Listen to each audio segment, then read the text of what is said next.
Être un ultra est un acte politique. Voilà ce que disait le média Le Corner dans un article relatif au supporterisme en Bosnie-Herzégovine. Dans les Balkans, cette région d'Europe de l'Est et du Sud-Est, la culture ultra est absolument unique. Unique parce qu'elle est le miroir d'un passé historique et politique où rappelle l'état d'une région du monde clivée, politisée, fragmentée. Dans l'ombre des virages serbes et croates, la Bosnie n'échappe pas à ce phénomène. Et peut-être même plus que ses voisins, elle est le pays des Balkans, dont les traces des divisions et de la guerre restent omniprésentes en tribune. La série Ultra et Politique repart pour un tour en immersion dans les travées politisées de Bosnie-Herzégovine.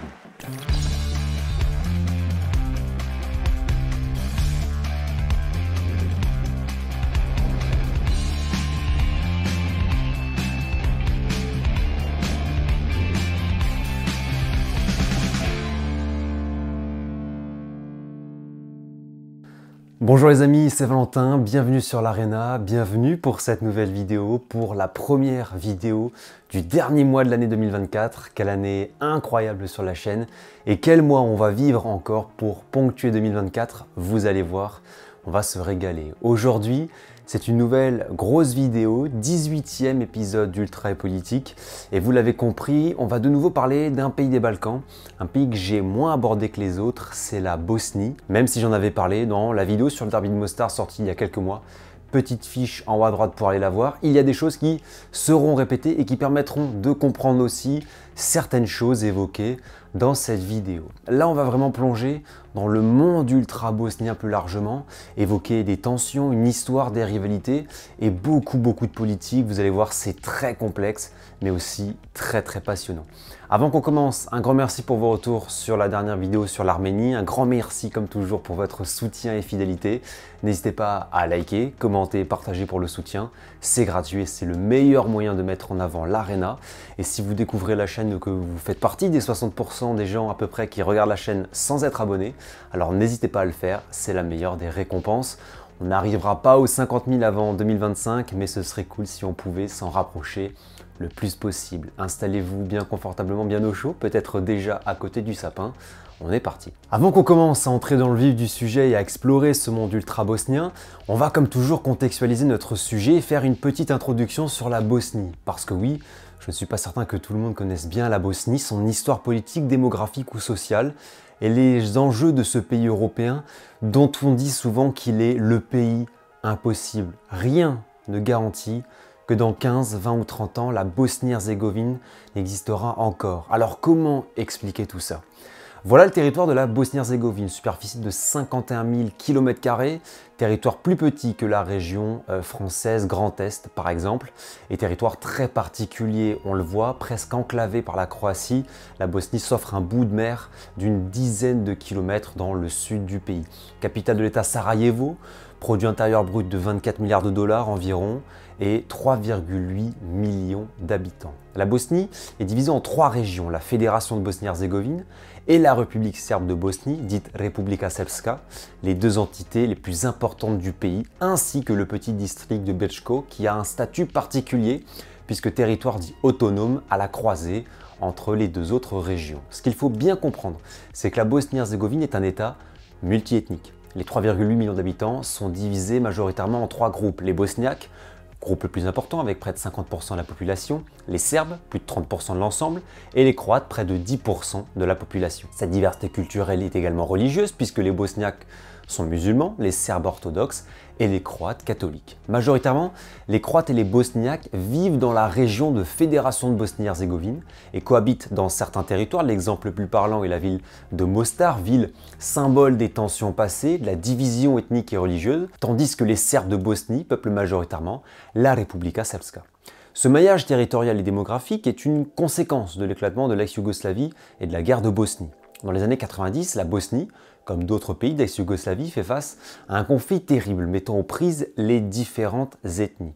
Les Serbes affrontent les Croates affrontent les Bosniaques et les Serbes affrontent les Bosniaques. En mars 1992, la Bosnie-Herzégovine déclare son indépendance, immédiatement contestée par d'autres communautés, dont les Serbes de Bosnie, soutenus par la République de Serbie, comme les Croates, soutenus par la Croatie et par le HDZ de Tudjman, l'homme fort du nationalisme croate des années 90.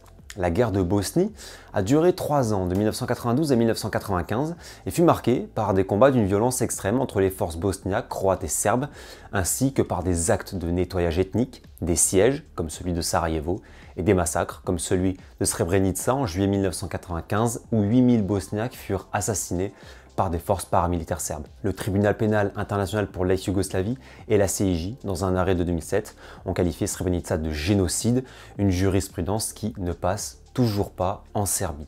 La guerre prit fin en 1995 par une première salle d'intervention de l'OTAN et surtout par les accords de Dayton qui, en gros, figèrent la situation en Bosnie, aboutissant ainsi à la création des régions que je présentais avant, la Fédération de Bosnie et la République serbe de Bosnie. Les conséquences de cette guerre, probablement l'une des pires depuis la Seconde Guerre mondiale, furent dévastatrices et lourdes avec près de 100 000 personnes tuées et plus de 2 millions d'exilés et de déplacés. Aujourd'hui, les souvenirs de la guerre et des massacres sont très vivaces et perpétuent encore les tensions. Dans les années 90, les forces serbes et croates voulaient manger le territoire bosniaque pour intégrer des régions de Bosnie à la Serbie ou à la Croatie. Aujourd'hui, ces communautés vivent ensemble, 30 ans après une décennie noire. Cet ensemble multiethnique est a fortiori source de tensions politiques entre les communautés, avec des tentatives d'influence et de pression nationaliste, qu'elles soient serbes ou croates. Il y a 2 exemples que l'on cite souvent, le HDZ de Bosnie, un parti nationaliste et conservateur croate influent dans certaines localités du pays, mais aussi et surtout la Republika Srpska et son leader Milorad Dodik. L'entité fait souvent planer la menace de sécession et de rattachement à la Serbie, suscitant l'inquiétude de la Bosnie mais aussi de certains pays occidentaux. Possédant une réelle autonomie avec son propre parlement, son gouvernement, ses symboles, l'entité est une courroie du nationalisme serbe en Bosnie-Herzégovine. Et avec le président du Kosovo en 2008 qui a déclaré unilatéralement son indépendance de la Serbie, les Serbes de Bosnie font souvent miroiter le même objectif. Des sondages dans les années 2000 ou 2010 évoquent une volonté des Serbes de Bosnie de rejoindre la Serbie, oscillant entre 60 et 75%. À ce nationalisme croate et serbe qui se renforce et qui surtout existe toujours malgré la tentative d'un processus politique, il faut aussi ajouter l'existence d'un nationalisme bosniaque avec des partis de droite populaire auprès des Bosniaques comme le Parti d'action démocratique, soutenu notamment dans certains virages ultra de Bosnie. La politique en Bosnie-Herzégovine est ainsi très particulière puisque la présidence est un triumvirat, c'est-à-dire une présidence à 3 têtes, chaque tête représentant une communauté du pays. Aujourd'hui, pour schématiser et résumer, la Bosnie est un pays qui, malgré le développement massif du tourisme, vous avez probablement vu passer des images de cartes postales magnifiques ou être probablement aussi allé en Bosnie pour visiter, des opportunités économiques et une volonté de se rapprocher de l'Union européenne, la Bosnie reste bloquée politiquement, bloquée par des tensions et des divergences, bloquée aussi au niveau social avec des gens divisés, des villes qui ont parfois plusieurs services publics en fonction des communautés qui y vivent, et bloquée au niveau mémoriel avec des choses qui ne passent pas et des souvenirs de la guerre encore présents. Voilà pour l'introduction longue mais nécessaire sur ce pays dit impossible, ce pays qui avance un peu dans l'inconnu.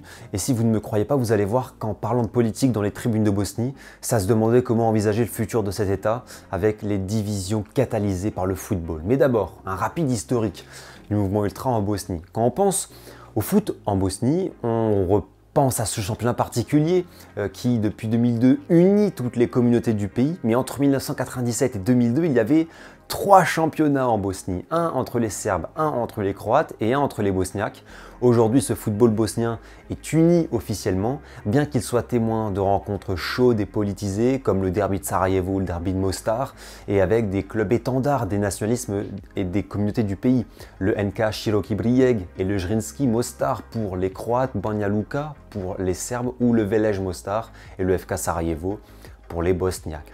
Quand on pense aux groupes ultra des Balkans occidentaux, souvent on pense à 4 noms en général. Les Déliés de l'Étoile Rouge, les Grobari du Partizan, les Bad Blue Boys de Zagreb et la Torcida d'Hajduk.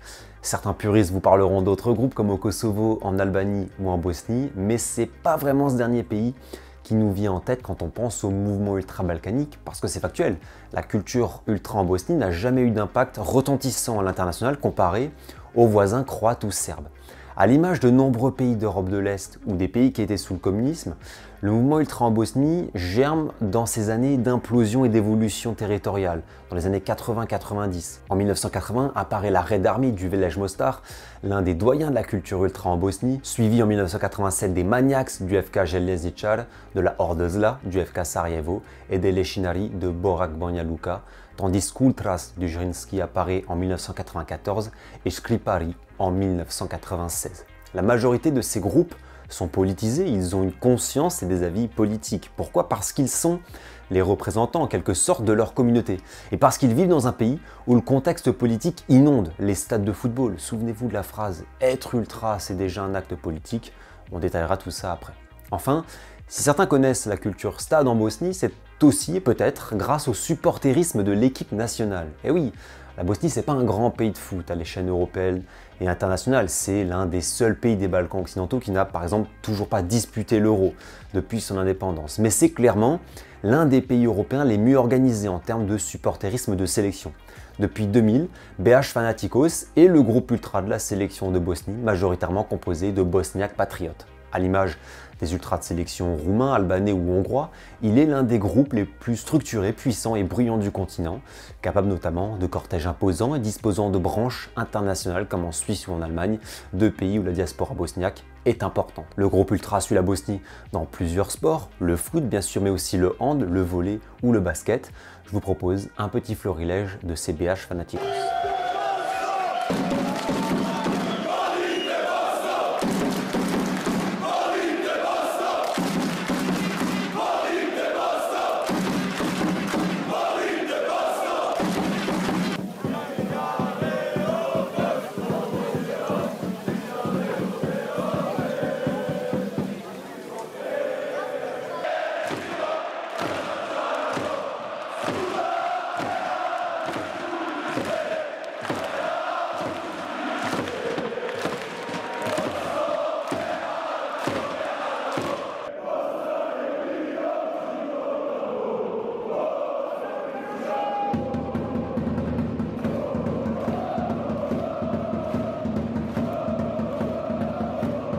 Nekako ni sve pjesmu našu pjevamo, Bosno i Hercegovino.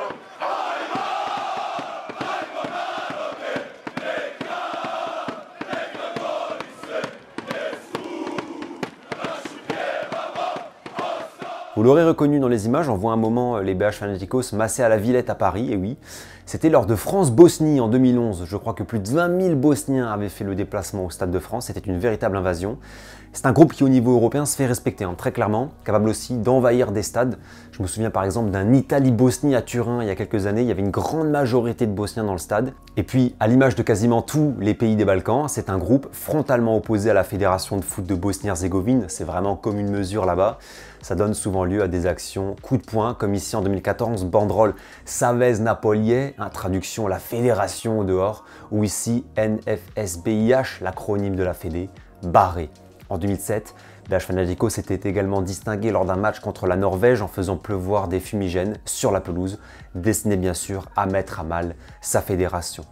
Il y avait aussi un autre groupe ultra de la sélection nationale bosnienne, le groupe BH Légion, fondé en 2005, qui à l'image de BH Fanatikos est à peu près structuré de la même manière et partageait, on va dire, les mêmes idéaux politiques. On les voyait d'ailleurs siéger en tribune ensemble. En revanche, ce groupe s'est autodissous en mars 2024, cette année, en raison du vol de sa bâche principale par les déliés de l'Étoile Rouge de Belgrade. Dernière partie de cette vidéo et le cœur même de celle-ci, la coloration politique des ultras en Bosnie-Herzégovine, la politique en tribune dans ce pays. Vous l'avez vu, les dates d'apparition de la majorité des groupes ultras évoqués sont antérieures au début des guerres d'ex-Yougoslavie. Par conséquent, lorsqu'éclatent les conflits des années 90, les ultras de Bosnie rejoignent ou soutiennent les forces nationalistes de leur camp. Par exemple, la Horde Zla, la Horde des Diables, celui qu'on appelle le 5e plus grand groupe ultra des Balkans, a perdu beaucoup de membres impliqués dans la guerre d'indépendance de la Bosnie. Des stèles ou des fresques figurent parfois à Sarajevo ou autour du stade de Koševo pour rendre hommage aux supporters tombés. La Horde Zla est ainsi un groupe qui véhicule ce qu'on peut appeler un patriotisme bosniaque. Présence de drapeaux et des armoiries bosniaques, banderoles et tifos en hommage au génocide de Srebrenica. C'est vraiment un enjeu mémoriel de taille dans les tribunes bosniaques.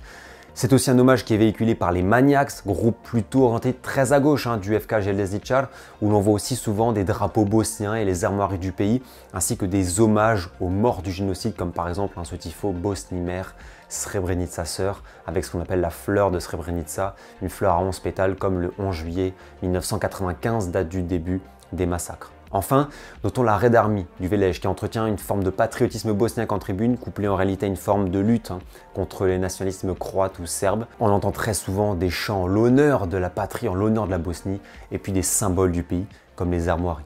Les Baj Fanatikos, donc le groupe ultra de la sélection nationale de Bosnie, sont aussi un groupe adepte de ce patriotisme bosniaque par des chants en l'honneur de la patrie, des tifos sur le territoire du pays, des chants mémoriels, des symboles politiques comme les armoiries qui sont vraiment des emblèmes en Bosnie. Quand vous voyez ça, ça doit vous donner le ton de la tribune. C'est une tribune patriotique bosniaque.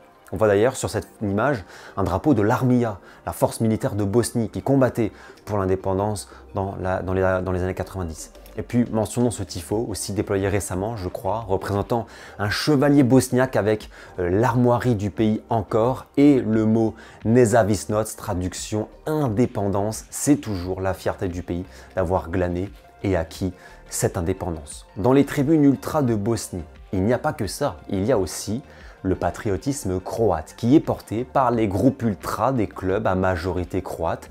Ce sont eux qui véhiculent la croacité dans le foot en Bosnie et qui sont ainsi des caisses de résonance, par exemple pour le parti politique du HDZ. On peut citer deux exemples majeurs. Ultras Dužanski, on en a déjà parlé, ils chantent en l'honneur de la Croatie, on voit d'ailleurs très souvent des drapeaux croates dans leur virage ou des drapeaux d'Erzeg Bosna, là encore un drapeau avec un damier rouge et blanc. Erzeg Bosna, c'est le nom croate de l'État sécessionniste que les Croates voulaient intégrer à la Croatie au moment de la guerre de Bosnie. C'est un reliquat de la guerre, c'est l'aspiration nationaliste croate qui n'a pas disparu et qui est toujours présente en tribune. On peut enfin parler de cette photo des Ultras qui en finale de la Coupe de Bosnie en 2022 contre le Velej ont tourné le dos à l'hymne de la Bosnie et ont sorti les doigts d'honneur. Quelle autre preuve plus tangible d'une détestation et d'une volonté de ne pas appartenir à cet État que de faire ce geste. On entend aussi des chants parfois racistes, voire d'incitation à la haine, proférés par les Ultras Dužanski. On en avait par exemple parlé dans la vidéo sur le Mostarski Derby. Il y a un autre groupe ultra en Bosnie qui est très au fait de ce patriotisme croate, c'est le groupe ultra des Škripari du NK Široki Brijeg.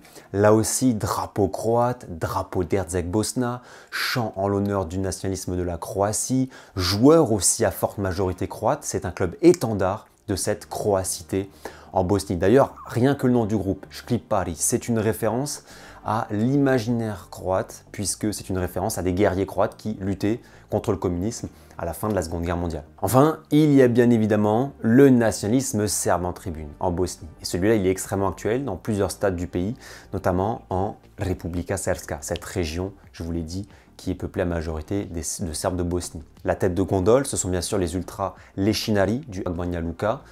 Pourtant, Loïc Tregourès, grand spécialiste de la région, affirme que ça n'a pas toujours été le cas. Les Lešinari Old School étaient, selon lui, plutôt mixtes, plutôt yougoslaves à l'époque et ne revendiquaient pas une identité serbe à proprement parler.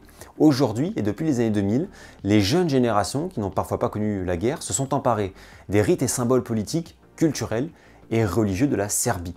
Exemple, tifo aux couleurs de la Serbie avec l'emblème de l'orthodoxie, l'église et la croix, présence de nombreux drapeaux serbes, armoiries ou étendards, présence comme on le voit au premier plan du drapeau de la Vojska Republike Srpske, l'armée de la République serbe de Bosnie sous la direction de celui qu'on appelait le boucher des Balkans, Ratko Mladic, dans les années 90, celui qui est accusé de massacres et de crimes de guerre. Banderole aussi sur la rhétorique du Kosovo serbe, je cite « Le Kosovo est la graine à partir de laquelle j'ai grandi », et puis des banderoles en hommage à des figures du nationalisme serbe en Bosnie et de leaders politiques, ici Radovan Karadzic, celui qui est aujourd'hui en prison à vie pour la purification ethnique commise durant la guerre et surtout pour Srebrenica.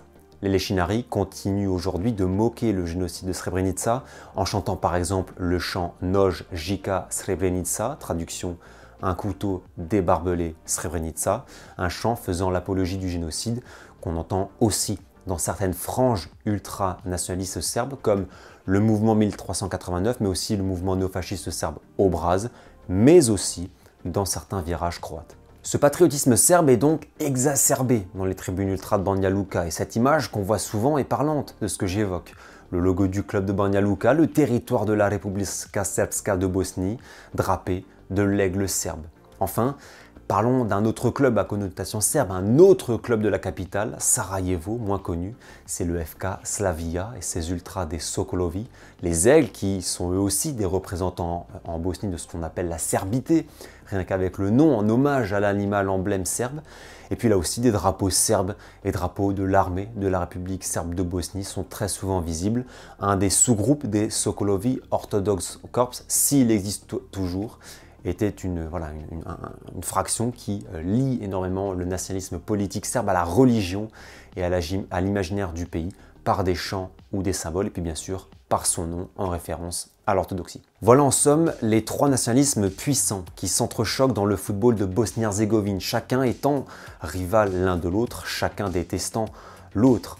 Ça donne bien évidemment lieu à des oppositions frontales, et je ne vais pas trop développer l'exemple car on l'a vu dans la vidéo que j'évoquais en introduction, la ville de Mostar est un exemple, et ces deux rives coupées, divisées. Il y a 30 ans, les forces du HVO croate défiaient les forces bosniaques, les générations suivantes s'opposent désormais en tribune entre les ultras du Ženski ou la Red Army et font perdurer une animosité absolue. J'ai plutôt envie, pour montrer à quel point les divisions ethniques sont très fortes, d'évoquer un cas dramatique, une tragédie qui est arrivée en 2009.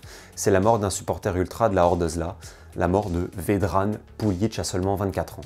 Le 5 octobre 2009, le FK Sarajevo jouant en championnat Široki Brijeg, vous l'avez compris, le club des ultras des Škripari qui sont des nationalismes croates. Des affrontements éclatent entre les deux camps la veille du match. Vedran Puljic est atteint d'une balle dans la tête et décède. L'auteur présumé est Olivier Knezovic, ancien membre du conseil de défense croate, le HVO. Je vous en parlais avant, l'une des plus puissantes forces paramilitaires croates des guerres d'ex-Yougoslavie. Cette histoire va tourner en affaires politiques et diplomatiques hallucinantes puisque Oliver Knezovic va s'évader de détention en Bosnie grâce à deux policiers complices avant d'être arrêté à Zagreb à la fin du mois d'octobre 2009, par un mandat d'arrêt international. Il est libéré en 2017, affirmant n'avoir pas tué Vedran Puljic, tandis que des supporters des deux camps, dans le même temps, jugent que la police pouvait être impliquée dans le meurtre de Puljic. Bref, une histoire très compliquée, symbole des tensions entre communautés, et avec encore aujourd'hui des ultras de la Hordezla et des Škripari qui s'accusent toujours d'avoir engendré les tensions et en quelque sorte d'avoir causé la mort de ce jeune supporter. Le football et la culture ultra dans les Balkans, c'est souvent violent parce qu'il y a des résidus de haine, de nationalisme et de division. Enfin, il y a une cause politique qu'on peut évoquer dans les tribunes en Bosnie quand on fait un épisode ultra politique en Bosnie, qui n'a rien à voir à première vue avec la région, c'est la cause palestinienne. Mais ça, on la trouve que dans les virages d'ultra bosniaques, pas dans les virages à tendance croate ou serbe. Il y a deux grands étendards de la cause palestinienne, notamment depuis plusieurs mois, même si en général la cause palestinienne est majoritairement partagée par les bosniaques. Premier étendard, les Maniacs de Željezničar et la Hordezla du FK Sarajevo. On voit par exemple cette animation de fumigène des Maniacs aux couleurs de la Palestine et la phrase du fleuve à la mer, la Palestine sera libre, ou ce tifo de la Hordezla d'il y a 4 mois aux couleurs palestiniennes encore, et puis la phrase souviens-toi du génocide et arrête le génocide. Là, vous avez un parallélisme des luttes, c'est-à-dire selon les Bosniaques, la symétrie de ce qui se passe en Palestine, de ce qui s'est passé pour eux dans les années 90 et notamment à Srebrenica. D'ailleurs, sur ce tifo, vous avez la fleur à 11 pétales. Cette fleur, c'est l'emblème de Srebrenica. Et le tifo est là pour lier en quelque sorte les deux causes. Notons aussi la proximité religieuse par l'islam qui permet cette symbiose. On peut enfin citer les BH Fanaticos ou la Red Army du Velej qui abordent souvent dans leur COP des drapeaux palestiniens ou des banderoles. Ici, la photo des BH Fanaticos est toute récente, c'était en déplacement le 21 novembre dernier en Croatie pour un match de basket. Il est l'heure de conclure cette vidéo, cette longue, riche et dense vidéo. On peut retenir beaucoup de choses. D'abord que la Bosnie est un pays complexe, un pays dont très honnêtement, on se dit que l'avenir peut être compliqué, difficilement lisible, avec des chocs et des divisions ethniques qui créent de fortes tensions. Et dans les Balkans, c'est le football, ce sont les stades qui peuvent allumer le feu, être la première étincelle. C'est un mélange de messages et de perspectives. Côté bosniaque, c'est l'idée de se relever après une guerre violente, commémorer avec dignité les douleurs passées et véhiculer une forme de patriotisme bosniaque en opposition à ceux croates ou serbes qui sont régulièrement brandis par les ultras, on l'a vu, pour montrer des aspirations, on peut le dire, presque irrédentistes.